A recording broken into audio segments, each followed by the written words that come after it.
After the Franco-Prussian War, the once fearsome French army, cowed by the Germans, settled for a defensive strategy in the event of another war with Germany. But by the early 20th century, France had recovered her confidence and began planning to go on the offensive at once in the event of another German invasion.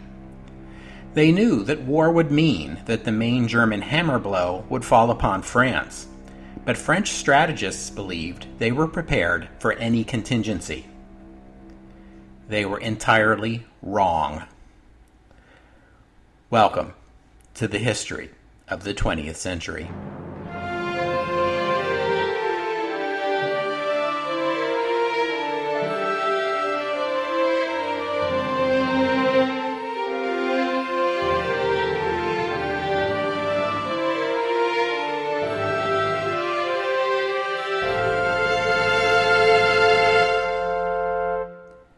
Episode 81, Offense to the Utmost.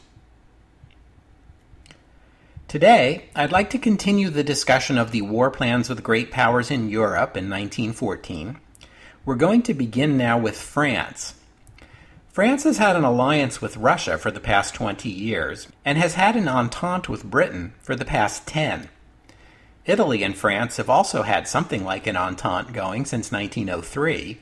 So as far as French war planning goes, 90% of it is in response to the prospect of a war with Germany.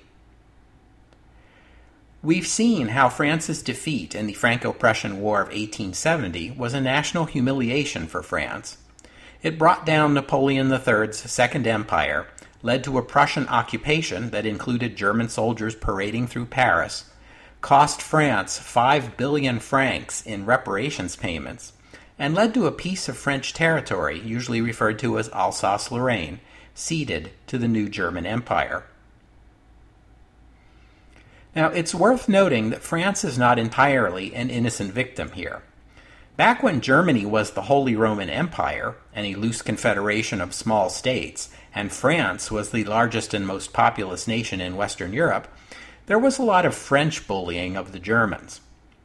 Successive French governments and monarchs have argued that the Rhine River is the quote-unquote natural boundary between France and Germany, in spite of the large number of ethnic Germans who live on the west bank of the river. Alsace and Lorraine were in fact once part of the Holy Roman Empire. France did not secure its rule over Alsace until 1697, and Lorraine until 1766.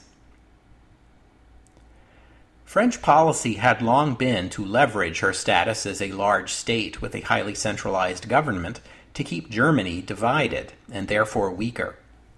When the German Empire was created in 1871, the new German state feared that France would eventually recover from its defeat and work to undermine or outright destroy the fledgling united German nation. Forcing France to pay that hefty indemnity was part of the effort to keep her weak and give Germany an excuse to prolong the occupation. But the French recovered quickly and surprised everyone by raising the indemnity money in just 3 years. And then there was Alsace-Lorraine. The demographic and nationalist argument for Germany annexing this territory was that the inhabitants mostly spoke German, and therefore these lands were properly part of the new German state. But another argument involved fear of France, that France would never accept German unification and would aim to weaken or shatter the new state. Germany therefore needed the lands as a defensive buffer against a future French attack. That's why the German territorial demand included the French-speaking city of Metz for the sake of its fortified position. Otto von Bismarck, the wily German chancellor of the time, had astutely opposed the annexation of Alsace-Lorraine on the grounds that it would be a perpetual obstacle to friendly relations between France and Germany, and time would prove him entirely correct. But Field Marshal Moltke's defense argument won the day. Having lost that argument, Bismarck next suggested that Alsace-Lorraine be given a great deal of autonomy, based on the quite sensible reasoning that to the extent the inhabitants of this region could be encouraged to discover and cultivate their unique identity as Alsatians, they would be less likely to align with French revanchism. But that counsel was not heeded either.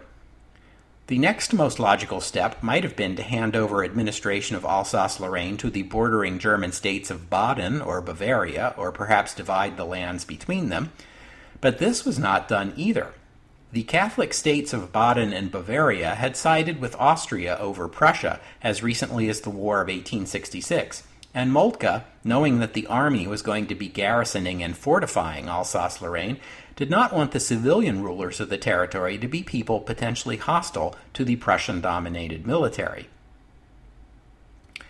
And so, Alsace-Lorraine was administered directly by the imperial government in Berlin, an arrangement similar to the way Germany's colonies in Africa and the Pacific were governed, which is the perfect solution if you want everyone, and especially the people who live there, to think of Alsace-Lorraine as occupied territory. But if you want them to think of Alsace-Lorraine as an integral part of Germany, well, then not so smart. And so Alsace-Lorraine remained a sore spot in Franco-German relations from 1870 through to the Great War. That's 2 generations of hard feelings, as children in French schools were taught from early on that Alsace-Lorraine was stolen French territory. No, France was not about to let this issue drop. We've seen, too, how Germany's population and economy grew much faster than France's during this period, putting France in the unaccustomed position of having a neighbor larger and stronger than herself. Now, the Germans had grievances against the French, too.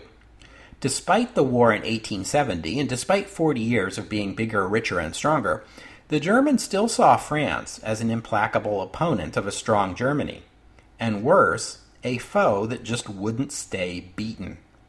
Somehow, in spite of the war and the indemnity and the humiliation visited upon France, in spite of an unstable Republican government that seemingly changed prime ministers every few months, and in fact had 42 war ministers in the 44 years since 1870, in spite of anarchist assassinations and bombings, in spite of military coup attempts, in spite of the condemnation of the Pope and a curiously low rate of population growth, in spite of all these disadvantages, in the race for the title of world's preeminent power, France is still hard on Germany's heels.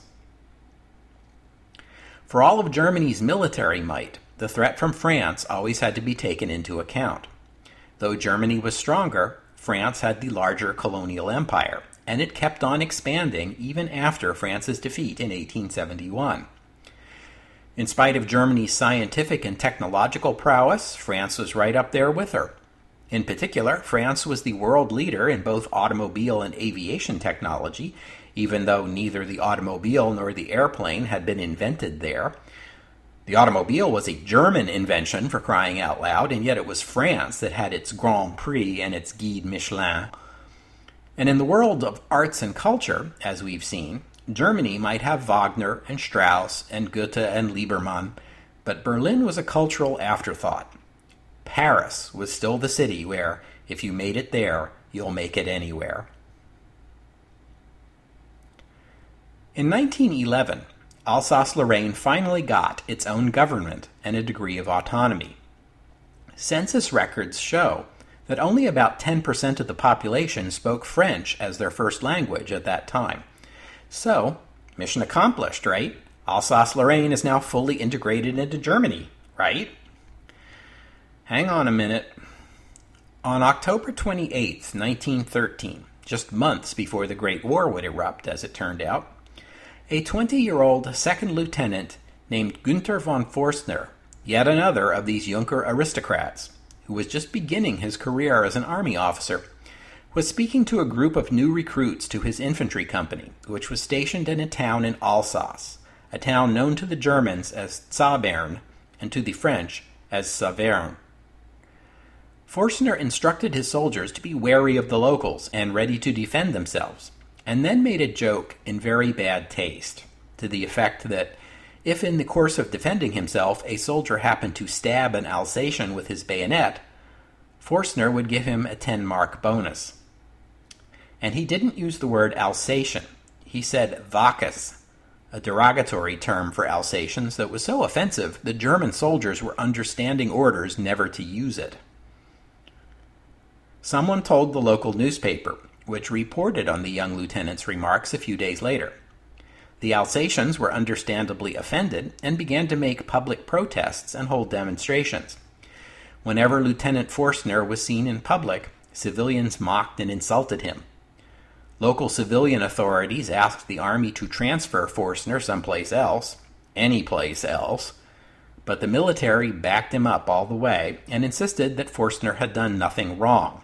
They demanded that instead the local civilian authorities should rein in the demonstrators. The local civilian authorities refused to take action against the demonstrators on the narrow technical grounds that the demonstrators weren't, actually breaking any laws or anything. The army, frustrated with the situation, tried breaking up a demonstration themselves on November 28th, arresting a large number of Alsatian civilians who hadn't done anything illegal, and of course only making the situation that much tenser. The civilian government protested directly to the Kaiser, but Wilhelm backed the military. A few days later, on December 2nd, Forstner was in town, reportedly shopping for chocolates, which is an Alsatian specialty. He was accompanied by 4 soldiers. A young disabled cobbler named Karl Blanc spotted Forstner and began making fun of him. Other passers-by joined in. The enraged Forstner drew his saber and smacked Blanc on the head with the flat of the blade, seriously injuring him. These events in this small Alsatian town came to be known as the Zabern affair, and now became not only a German national scandal, but an international one. In the Reichstag on December 4th, the Social Democratic Party spearheaded the first ever successful no-confidence vote in the history of the German Empire against the government of Chancellor Bethmann Hollweg. The vote was purely symbolic, as the Chancellor was appointed by the Kaiser and did not need the approval of the Reichstag, but it was a blow to his prestige. The Kaiser fully backed the Chancellor as well and refused calls to dismiss him. Forstner was court-martialed for striking Blanc, but was acquitted on self-defense grounds. Never mind that Blanc was unarmed while Forstner was armed and he had 4 other soldiers backing him up. The officers who had ordered those mass arrests on November 28th were also acquitted, and the Kaiser backed the military every step of the way. Prominent German socialist politicians were publicly asking whether Germans were living in a military dictatorship. The incident brought to light how strained the relationship remained between Alsace-Lorraine and the rest of Germany, and once again made the region look like an occupied territory, as news of the turmoil in Zabern and in Berlin made international headlines. A satirical political cartoon in France depicted the French government awarding the Legion of Honor to Lieutenant Forstner for his brilliant propaganda campaign against the German occupation of Alsace-Lorraine. Forstner was only 20 years old, which might explain his being such a little snot, I suppose, but the decision to back him went all the way up the chain of command to the Kaiser himself. And so, for supporting this brilliant anti-German propaganda campaign, I would like to present this week's Kaiser Wilhelm II Award for making an ass out of yourself to Kaiser Wilhelm II. Admittedly, with an assist from Lieutenant Günther von Forstner, who, by the way, will be killed in action on the Eastern Front less than 2 years from now.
Given how strongly the French feel about Alsace-Lorraine, it will not surprise you if I tell you that in French military planning, the retaking of the lost provinces was a central principle.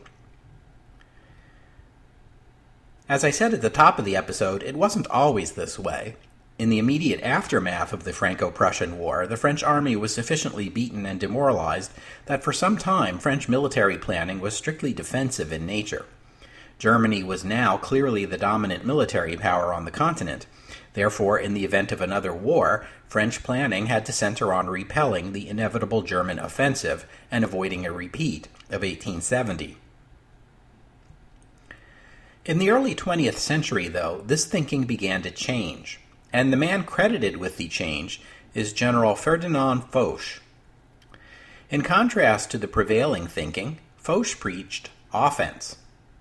Never mind that Germany was bigger and stronger, it was willpower that counted. One of Foch's most famous slogans was, "The will to conquer is the first condition of victory." Nietzsche would love this guy.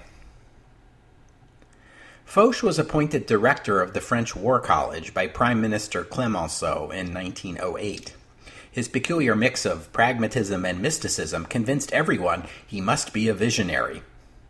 Yes, he preached mystical-sounding notions of the role of will in combat, but he was also pragmatist enough to warn you that you'd better get your tactical doctrine right, too. Foch is credited with helping to boost French army morale by shifting French strategic thinking away from a perpetual focus on fending off the seemingly inevitable German invasion toward the idea that the French army could be and was a match for the Germans, and with the right offensive spirit, could take the war into Germany. And what better place to launch a French offensive than Alsace? Surely the rightness of the French cause could make up for the technical advantages the Germans had. In October 1913, the same month that Lieutenant Forstner was insulting the Alsatians, the new French Army field regulations opened with these words: "The French Army, returning to its traditions, henceforth admits no law but the offensive." The posture of the army would be, to put it in terms of a French army slogan of the day, "Offensive à outrance," offense to the utmost. France's new 3-year law, also enacted in 1913, sought to make up for France's smaller population by extending the active duty period for conscripted soldiers from 2 years to 3 years, and eliminating most deferments, toward the goal of giving France an active duty army equal in size to Germany's, the population difference notwithstanding. And that brings us to the French general Joseph-Jacques Césaire Joffre, who became commander-in-chief of the French army in 1911. Joffre began his military career as an engineer and served in colonial postings. He saw action in a couple of French colonial wars, but he reached the position of commander-in-chief without ever having commanded a large military unit or having served on the general staff. Inspired by Foch, Joffre devised Plan 17, the latest French war plan that was in effect when the war began. Plan 17 was not a soup-to-nuts plan like the Schlieffen Plan. It was largely a mobilization plan. The French army envisioned full mobilization in 16 days, not quite as fast as Germany's 12, but faster than most anyone else. The French would organize into 5 armies along the German border, numbered 1 to 5, beginning at Switzerland and counting north. In other words, if you are in France and looking toward Germany, the 1st Army will be on your far right, the 5th on your far left, just behind Luxembourg and southern Belgium. Unlike the Schlieffen Plan, there was no firm decision made as to what these 5 armies would do once they were in position. Joffre rejected a dogmatic attack plan in favor of freedom of discretion for himself to react to Germany's initial moves. But Joffre had a pretty good idea of what his attack was going to be. It would center on the 4th Army, which would be held a bit to the rear, behind the 5th and the 3rd.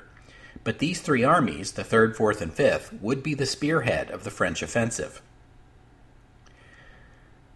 Despite German suspicions and accusations, the French never seriously considered violating the neutrality of either Belgium or Luxembourg themselves. As a matter of principle, France had pledged to uphold their neutrality. As a practical matter, a shorter front line, anchored by a neutral Belgium on one side and a neutral Switzerland on the other side, would help offset France's smaller numbers. And there was the matter of British support. Britain was not formally pledged to assist France in the event of war, but Britain was formally pledged to uphold Belgian neutrality. So the best way of keeping the British on side would be to stay clear of Belgium. It did occur to Joffre and his staff that the Germans might invade through Belgium. If they did, the Fifth Army would move northeast into southern Belgium to attack the flank of the German spearhead, which the French envisioned coming south of the Meuse through the southernmost corner of Belgium. The British and the Belgians would in turn protect the Fifth Army's left flank by deploying to their north. That the main German offensive might come even farther north than that, as far north as Liège and Brussels, did not enter into the plan. The Third and Fourth Armies, meanwhile, would be the center of the French offensive into Lorraine, advancing along either side of the German fortifications at Metz. In the event the Germans stayed out of Belgium, the Fifth Army would also be free to participate in this offensive. On the other hand, if the Germans did invade Belgium, well, so much the better.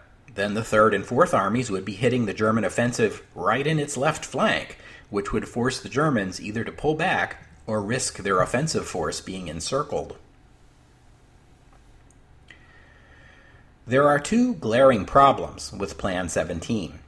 The first is the overly optimistic view of what a French offensive would be capable of as it ran headlong into the German army.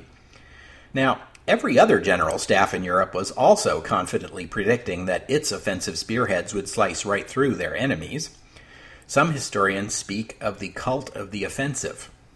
Perhaps they should have listened a little more closely to Jan Bloch, who accurately predicted that modern firepower gave a powerful advantage to defenders.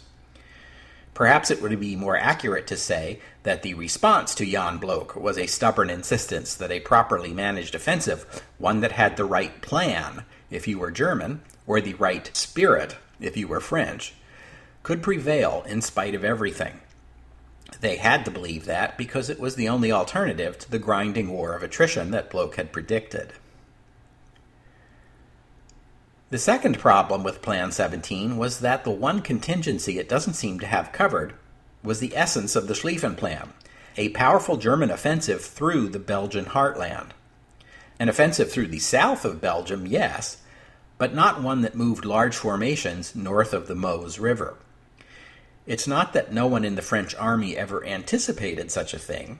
It was consistent with known German military doctrine, which emphasized the flanking maneuver, and the French had sound intelligence that this was exactly the sort of thing the Germans were planning. But all those hints ran up against the firm French conviction that such a sweeping German offensive so far north was flat out impossible. Army doctrine of the time held that a strong offensive required something like 5 soldiers per meter of front line. If you do the math, not even the German army is big enough to man a front line at that density all the way from the Swiss border to Brussels. To invade Belgium with a force large enough to make this sweeping right hook feasible would, in the French view, force the Germans to strip their defenses farther south in Alsace-Lorraine, so thin that the French counteroffensive would punch right through, stranding the Germans to the north in enemy territory with their supply lines cut. That would end the offensive before it got going, and likely force a mass surrender. And so, whenever the possibility of such an offensive was raised in French strategic circles, one heard the refrain, "So much the better, so much the better." If the Germans were foolish enough to try such an extreme maneuver, it would cost them the war.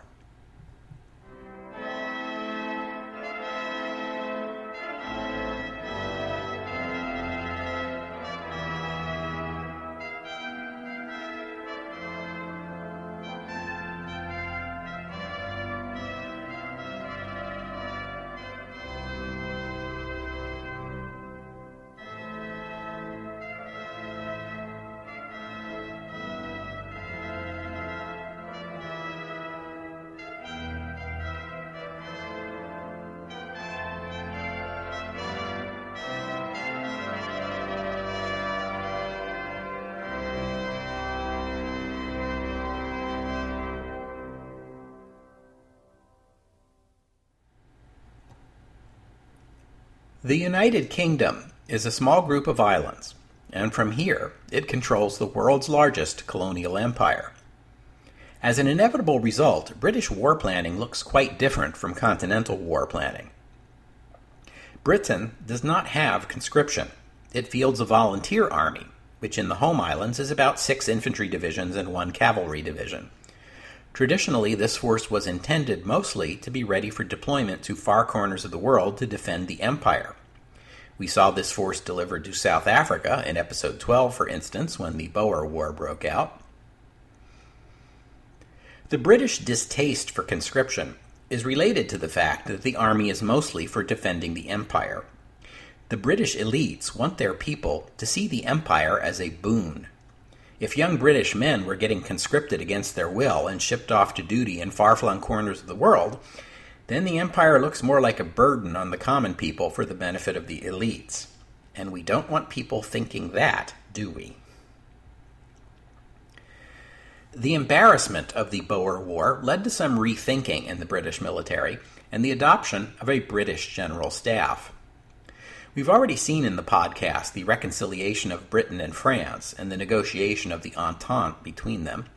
The Entente developed under the Balfour government, but when the Liberals took power, the new government fully supported it, at least in private, as we've seen, while publicly insisting over and over again that Britain had made no binding commitment to defend France, even as British and French military planners were hammering out the details on the deployment of the British Army to France in the event of a German invasion.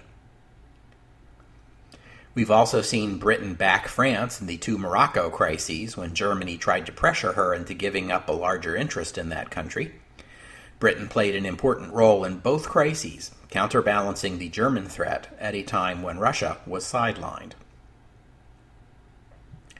Though Britain had made no formal commitment to France, it still had a commitment to defend Belgium, which the British government took seriously. The French fully understood this, and understood that respecting Belgian neutrality was key to keeping Britain as an ally. During this time, the commander of the British Staff College was Brigadier General Henry Wilson. In 1909, he went to France to visit his opposite number, General Foch, and the two of them got on like a house on fire. There's a story that Wilson asked Foch, in the event of war with Germany, what would be the minimum commitment of British forces that would still be helpful to France. Foch reportedly told him, 1 soldier. And, quote, "We will see to it that he is killed." In other words, as Foch saw it, once British troops were dying on French battlefields, Britain would have no choice but to commit fully. He saw that clearly, even if the British did not. Wilson became firmly of the view that a war between Germany and France was inevitable, and that it was crucial that Britain support France.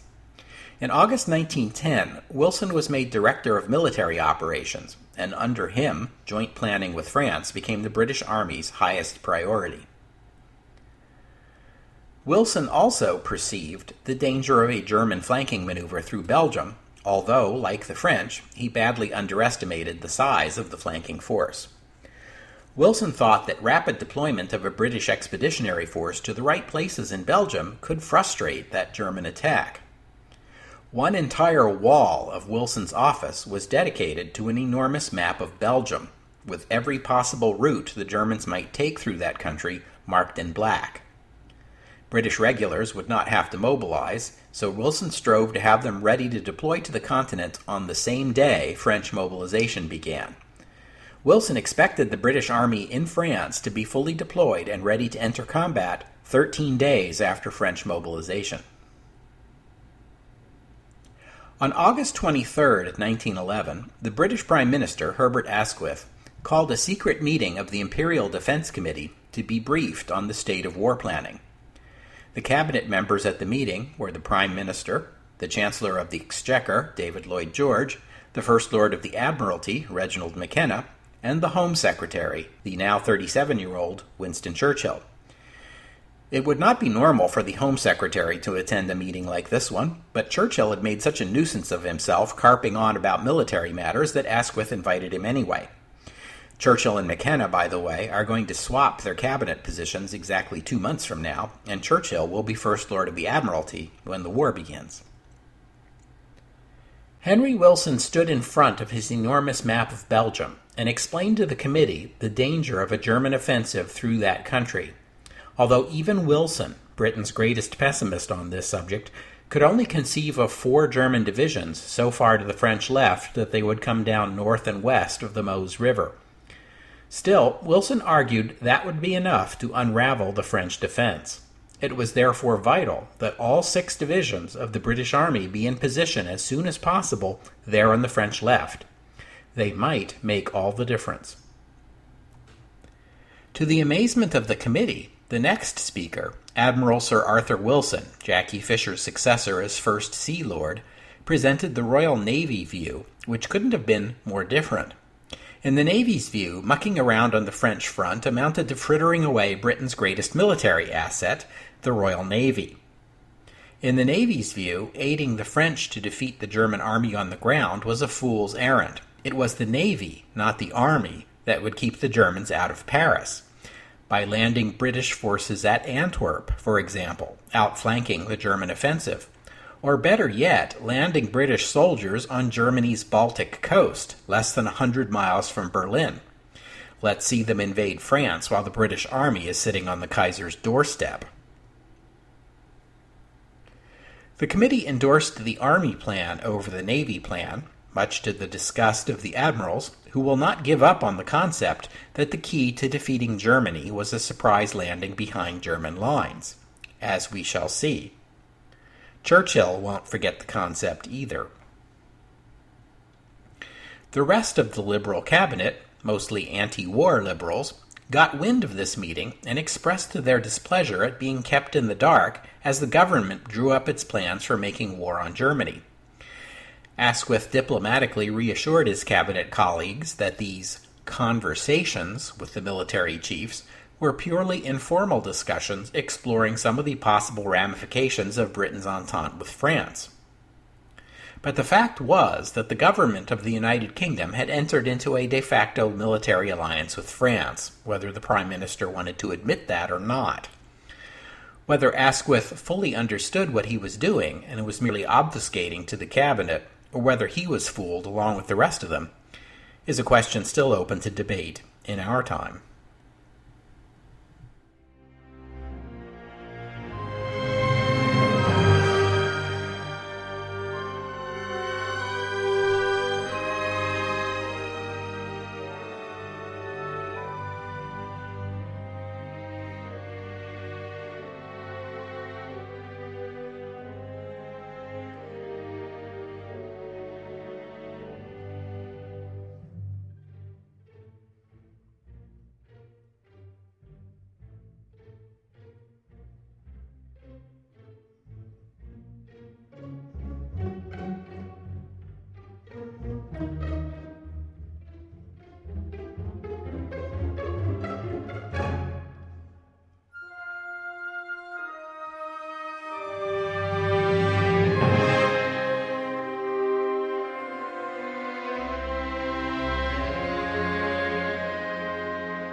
The chief of staff of the Austrian military was Field Marshal Franz Conrad von Hötzendorf, whom we have already met several times. Conrad was born in 1852 to a respected Austrian family with a long military tradition. He was appointed chief of staff in 1906 when he was 54, a protege of Archduke Franz Ferdinand, and served in that position until the war broke out in 1914, except for a brief hiatus when he was forced out of the position for a time during a military scandal. Conrad had married, had 4 sons, and was widowed by the time he became chief of staff. A few months later, he met an ethnic Italian aristocrat named Virginia von Reininghaus, who was married with 6 children, and at once fell madly in love with her. Virginia, or Gina, as she is usually referred to, was effectively separated from her husband, but in Catholic Austria reluctant to get a divorce. She was frequently Conrad's companion at dinners and parties, and he wrote her a letter or two every day, thousands of letters in all. Conrad was regarded at the time as a brilliant military theorist, although, like most Austrian soldiers of the time, he had no actual combat experience. In 1914, his affair with Gina was seen as an embarrassing blemish on an otherwise brilliant resume.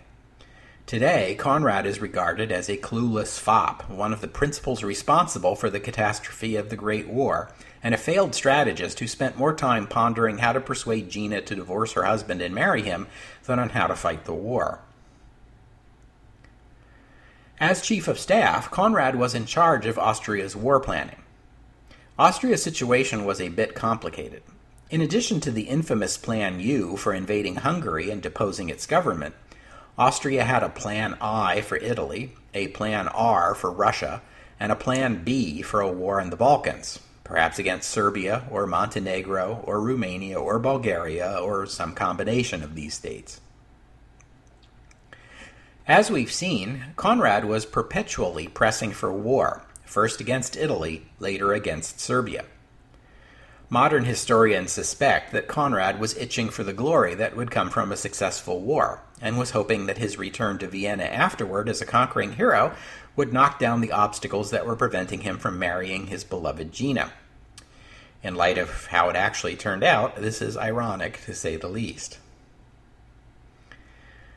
Anyway, after the annexation of Bosnia in 1908, Austrian war planners gradually came to realize that the most likely scenario for an Austrian war was either with Serbia or with Russia, or most likely both.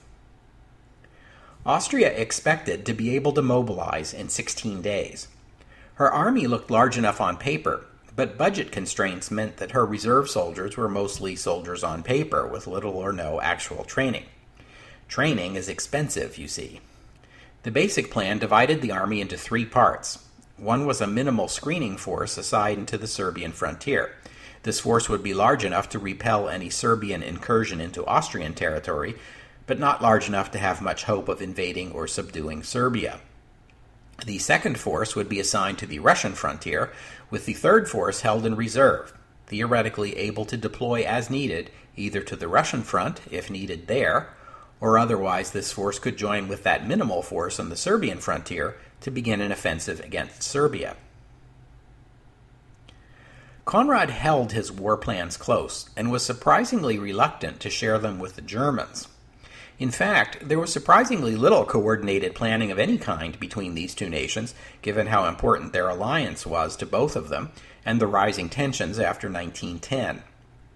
As we saw last week, German forces in the east were minimal, and a key assumption of German war planning was that Austria was going to take most of the heat in the east for the opening weeks of the war.